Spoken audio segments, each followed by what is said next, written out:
Hello everyone, my name is Navin. Welcome back.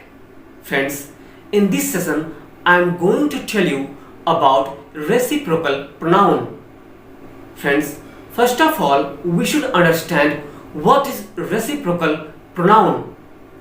A reciprocal pronoun is a pronoun that expresses a mutual relationship between two or more than two persons.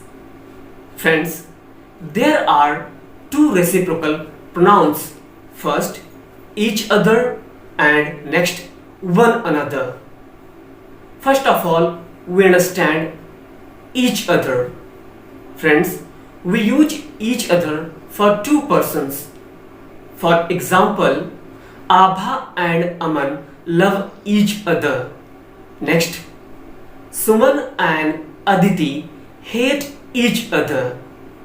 Now we will understand about one another.